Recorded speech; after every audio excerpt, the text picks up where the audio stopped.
बिस्मिल्लाहिर्रहमानिर्रहीम। आज हम पढ़ेंगे कोलाइडल सिस्टम की प्रॉपर्टीज। इससे पिछले लेक्चर में मैंने आपको कोलाइडल सिस्टम्स के बारे में बिल्कुल अच्छे से बता दिया था। अगर आपने उसकी डेफिनेशन या इस चीज़ों के बारे में स्टडी करना है तो आप इससे पिछला लेक्चर देख सकते हैं, which is basic concept part 2। ठीक है, आज हम बेसिक कॉन्सेप्ट पार्ट 3 में क्या करेंगे, हम कोलाइडल सिस्टम की प्रॉपर्टीज़ के बारे में पढ़ेंगे। प्रॉपर्टीज़ में क्या आता है कि कोलाइडल सिस्टम ऐसे सिस्टम को कहते हैं कि जिसमें हल्के हल्के ग्रेन्स हों, कोलाइड्स हों, बड़े बड़े पार्टिकल्स हों, मतलब थोड़े से बड़े पार्टिकल्स हों, और उसके अलावा 10⁻⁻⁹ मीटर की जो उसकी उससे बड़े हों, और इस तरह के इनको हम कोलाइड्स कहते हैं। और ये सोल्यूशन बनाते हैं तो इसको कोलाइडल सोल्यूशन बोलते हैं। अच्छा जी, तो इसकी प्रॉपर्टीज में सबसे पहली प्रॉपर्टी आती है टेंडल इफेक्ट।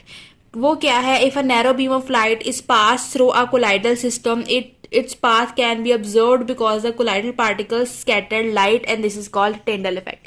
अच्छा जी, तो टेंडल इफेक्ट क्या है कि अगर कोलाइडल सिस्टम है, जाहिर है उसके अंदर छोटे छोटे ग्रेन्स होंगे। एक कोलाइडल सिस्टम की बेस्ट एग्जांपल मिल्क है, मिल्क के अंदर भी होते हैं, दिखते नहीं हैं। तो अगर हम उसके साइड से लाइट पास करवाते हैं तो लाइट एक स्ट्रेट बीम ऑफ लाइट की फॉर्म में आती है, स्ट्रेट बीम होती है। लेकिन जैसे ही वो इस कोलाइडल सिस्टम से टकराती है तो इस यहाँ पर वो स्कैटर हो जाती है, यानी कि वो बिल्कुल स्ट्रेट मूव नहीं कर पाती है, वो यहाँ पर स्कैटर हो जाती है उसकी रेज। तो इस तरह के इफेक्ट को हम टेंडल इफेक्ट कहते हैं, और ये कोलाइडल सिस्टम शो करता है। ये ट्रू सोल्यूशन शो नहीं करता है, कोलाइडल सोल्यूशन टेंडल इफेक्ट की प्रॉपर्टी को एग्जिबिट करता है। आगे है ब्राउनियन मूवमेंट। क्या है ब्राउनियन मूवमेंट? कहते हैं, ये रॉबर्ट ब्राउन ने बताया था, और इसमें बताया जा रहा है कि ब्राउनियन मूवमेंट यानी कोलाइडल सिस्टम जो होता है, लाइक कोलाइड्स हैं, उसके अंदर छोटे छोटे पार्टिकल्स हैं सोल्यूशन के अंदर, तो वो पार्टिकल्स क्या है, रैंडमली मूव करते रहते हैं। देखो, अगर वो पानी या दूसरे किसी और फ्लूइड के साथ मूवमेंट नहीं शो करेंगे, टकरा के वापस रिफ्लेक्ट बैक नहीं करेंगे किसी भी बीकर के अंदर, तो वो सेटल डाउन होना शुरू हो जाएंगे। और चूंकि कोलाइड जो होते हैं इतने बड़े साइज के नहीं होते हैं कि वो सेटल होना शुरू हो जाए बॉटम पे, तो क्या होता है, वो आपस में पानी के मॉलिक्यूल के साथ कंटिन्यूसली टकराते रहते हैं। कोलाइड के जो जर्रे से होते हैं तो वो क्या करते हैं, हमेशा टकराते रहते हैं। और ये रॉबर्ट ब्राउन ने इसको डिस्कवर किया था कि जो कोलाइडल सिस्टम के जो पार्टिकल होते हैं वो हमेशा कंटिन्यूस मूवमेंट में रहते हैं, इसलिए इसको हमने ब्राउनियन मूवमेंट कहा है। और ये 1927 में डिस्कवर हुई थी। उसके बाद बात करते हैं अब एब्जॉर्प्शन की। आपको पता होना चाहिए फर्क एब्जॉर्प्शन का और एड्जॉर्प्शन का। एब्जॉर्प्शन कहते हैं कि मुकम्मल किसी भी चीज के अंदर जज्ब हो जाना। लाइक अगर मैंने पानी के अंदर नमक डाल दिया है तो वो अब्जॉर्ब हो जाएगा पानी के अंदर, यानी वो मुकम्मल तौर पर पानी के अंदर जज्ब हो जाएगा। लेकिन यहाँ पर बात हो रही है एड्जॉर्प्शन की। मैंने भी आपको बताया एब्जॉर्प्शन, लेकिन यहाँ पे बात हो रही है एड्जॉर्प्शन की। तो एड्जॉर्प्शन क्या है? ये मुकम्मल जज्ब नहीं होता है। इसमें क्या होता है, कोई भी पार्टिकल है सरफेस के ऊपर आके अटैच हो जाता है, हल्का सा एडहियर हो जाता है, थोड़ा सा उसके अंदर चला जाता है। तो इस प्रॉपर्टी को हम कहते हैं एड्जॉर्प्शन। इसकी एग्जांपल मैं आपको दे सकती हूँ कि जैसे जब बरसात आती है तो अक्सर लकड़ी में पानी जो होता है एड्जॉर्ब हो जाता है, लकड़ी फूल जाती है। उसके अलावा इस एग्जाम्पल मोस्ट कॉमन एग्जाम्पल जिसकी है, हम जब चने पकाते हैं तो हम उनको पहले भिगो के रखते हैं, जिसकी वजह से क्या होता है, वो जो पानी होता है चने के अंदर एड्जॉर्ब हो जाता है, यानी चने की सरफेस के अंदर ऊपर पानी जमा होना शुरू हो जाता है, जिसकी वजह से चनों को पकाने में आसानी होती है। तो यही जो कोलाइडल सिस्टम है वो भी एड्जॉर्प्शन की प्रॉपर्टी रखता है कि अगर कोलाइडल सिस्टम है, लाइक दूध की एग्जांपल अगर मैं आपको दूं, तो दूध के ऊपर कोई हल्का सा पेपर ही आप काट के रख दें तो वो क्या होगा, उसकी सरफेस पे एड्जॉर्ब हो जाएगा। जो पेपर है वो दूध के ऊपर हल्का सा चिपक जाएगा, बिल्कुल अंदर नहीं जाएगा, क्योंकि जो पेपर है वो इतनी हैवी डेंसिटी का नहीं होता है। तो वो क्या होगा, मिल्क के ऊपर हल्का सा एडहियर हो जाएगा। तो कोलाइडल सिस्टम एड्जॉर्प्शन की प्रॉपर्टी को कैरी करते हैं। उसके बाद बात आती है इलेक्ट्रिकल प्रॉपर्टी की। इलेक्ट्रिकल प्रॉपर्टी का मतलब है कि कोई इलेक्ट्रिकल चार्ज उसके अंदर लाजमी होगा। देखो, अगर एक सोल्यूशन मुकम्मल तौर पर न्यूट्रल है तो वहां पर किसी किस्म की मूवमेंट नहीं होगी। मूवमेंट कब होगी? हमने पढ़ा था कि जब भी कोई इलेक्ट्रॉन होता है उसके आउटर शेल में, कोई भी अगर न्यूक्लियस होता है उसके आउटर शेल में इलेक्ट्रॉन्स होते हैं, अगर वो डिसबैलेंस हुए हुए हैं कि यानी अगर उसका ऑक्टेट पूरा नहीं है, उसका डुप्लेट पूरा नहीं है, तो वहां पर मूवमेंट होगी। या तो वो इलेक्ट्रॉन दे के खुद को स्टेबल करेंगे या वो इलेक्ट्रॉन ले के खुद को स्टेबल करेंगे, लेकिन वो किसी तरह खुद को स्टेबल करेंगे और जब वो स्टेबल हो जाएंगे फिर कोई मूवमेंट नहीं होगी। तो यहाँ पर हमने पढ़ा कि कोलाइडल सिस्टम के अंदर जो कोलाइड होते हैं वो हमेशा मूवमेंट करते रहते हैं। क्यों? क्योंकि उनके ऊपर कोई चार्ज होता है। ठीक है, अगर चार्ज नहीं होगा तो न्यूट्रल होंगे तो कोई मूवमेंट नहीं होगी। अच्छा जी, उसके बाद है प्रेसिपिटेशन की। प्रेसिपिटेशन का क्या मतलब है?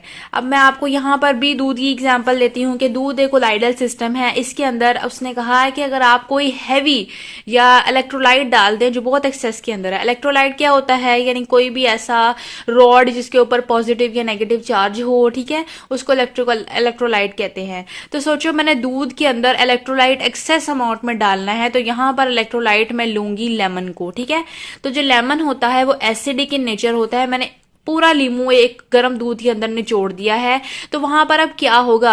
आपने देखा होगा कि जो चीज बनती है इसी वे में बनती है। जो फिटकरी होती है, फिटकरियां बननी शुरू हो जाती हैं, दूध के ऊपर पानी अलग हो जाता है और जो सॉलिड होता है वो अलग हो जाता है। अब जो सॉलिड अलग होके नीचे बैठ जाता है, जिसे हम चीज कहते हैं, उसको प्रेसिपिटेशन बोलते हैं। उसने बोला है electrical double layer present around the colloidal particles is removed by the addition of electrolyte. के जो भी कोलाइडल सिस्टम है उसके अंदर कोई भी कोलाइडल पार्टिकल्स में अगर डबल लेयर मौजूद है, वो अगर हम रिमूव कर दें एडिशन ऑफ इलेक्ट्रोलाइट की वजह से, जैसे मैंने लेमन ऐड किया, the dispersed particles of colloidal suspension will aggregate. तो क्या होगा? जिसके सॉलिड पार्टिकल्स होंगे वो इकट्ठे हो जाएंगे और वो प्रेसिपिटेट बना लेंगे। जैसे कि दूध से हम चीज निकाल देते हैं, वो प्रेसिपिटेट बनकर नीचे आ जाती है और फिर हम उसको सेपरेट आउट कर लेते हैं। अच्छा, इसके बाद नेक्स्ट प्रॉपर्टी है फेज रिवर्सल की। फेज रिवर्सल क्या होता है? फेज रिवर्सल कहते हैं, एक आपने पढ़ा होगा सोल के बारे में और एक पढ़ा होगा जेल के बारे में। नहीं पढ़ा कोई बात नहीं, मैं आपको बताती हूँ। सोल क्या होता है? ये देखिए यहाँ पर सोलेशन एंड जेलेशन की बात हो रही है। सोल कहते हैं जैसे कि ब्लड हो गया, कि यानी पूरा लिक्विड मीडियम है, उसके अंदर हल्के सॉलिड पार्टिकल्स हैं। ठीक है, तो ऐसी कंडीशन को हम सोल कहते हैं। जैसे पेंट हो गया, पेंट एक पूरा लिक्विड मीडियम होता है लेकिन उसके अंदर हल्के सॉलिड पार्टिकल्स होते हैं। ब्लड की एग्जांपल भी ऐसे ही है। ठीक है, उसके अलावा जेल क्या होती है? जेल कहते हैं वो पूरा सॉलिड पार्टिकल है, जेली है, सॉलिड है, लेकिन उसके अंदर हल्के लिक्विड के पार्टिकल्स हैं। इसकी एग्जांपल हो सकती है जेल, जो होती है जेली जो हम खाते हैं, ठीक है, उसको हम जेलेशन या जेल बोलते हैं। तो सोल क्या है? पूरा लिक्विड पार्टिकल होता है, सारा का सारा लिक्विड होता है, उसके अंदर हल्के सॉलिड पार्टिकल्स होते हैं, जैसे कि ब्लड या फिर पेंट। और जेल क्या होती है? पूरा का पूरा सॉलिड पार्टिकल होता है, उसके अंदर हल्का लिक्विड मटेरियल मौजूद होता है जिसको हम जेल बोलते हैं। जो फॉर एग्जांपल जेली। ठीक है, तो यहाँ पर क्या है फेस रिवर्सल में कि अगर हम कोलाइडल सिस्टम है, कोई भी कोलाइडल सिस्टम लेते हैं तो उसको हम उसकी सोल में भी कन्वर्ट कर देते हैं और उसकी जेल में भी कन्वर्ट कर देते हैं। ठीक है, फॉर एग्जाम्पल आपने केमिस्ट्री के लैब में एगर ब्लॉक देखा होगा। ठीक है, एगर, वो एगर कैसे बनता है? वो एक्चुअली होता क्या है? अगर हमने उस एगर ब्लॉक को हीट दे दे तो वो लिक्विड फॉर्म में आना शुरू हो जाता है, यानी सोल में कन्वर्ट होना शुरू हो जाता है। लेकिन अगर वही जो लिक्विड पार्टिकल है, लिक्विड फेस है, उसको अगर हम थोड़ा सा सेट कर दें तो वो दोबारा जेल की फॉर्म में आना शुरू हो जाता है। ठीक है, जिसको हम जेलेशन कहते हैं। तो ये यहाँ पर फेस रिवर्सल प्रॉपर्टी है, colloidal system face reversal property को शो करता है। उसके बाद नेक्स्ट हमने बात करनी है फिल्ट्रेशन की। फिल्ट्रेशन का क्या मतलब है? ये मैंने आपको पिछले लेक्चर में भी बताया था कि जो कोलाइडल पार्टिकल्स होते हैं वो थोड़े से बड़े होते हैं, लेकिन वैसे अगर हम केमिस्ट्री का जो नॉर्मल फिल्टर पेपर होता है उसमें थोड़े बड़े बड़े पोर्स होते हैं, तो उससे ट्रू सोल्यूशन भी इजीली पास आउट हो जाता है, रेजिड्यू नहीं छोड़ता है। और कोलाइडल सोल्यूशन भी उस फिल्टर पेपर से इजीली पास आउट हो जाता है, रेजिड्यू नहीं छोड़ता है। लेकिन अगर हम बात करें, यहाँ पर उसने बात की है पार्चमेंट मेम्ब्रेन की, इसको कहते हैं सेमी परमिएबल मेम्ब्रेन। वो उसके जो अंदर होल्स होते हैं वो बहुत छोटे होते हैं, तो जो कोलाइडल पार्टिकल्स हैं वो उसके अंदर फंस जाएंगे, रेजिड्यू के तौर पर हमें मिल जाएंगे, बिल्कुल फिल्टर नहीं हो पाएंगे।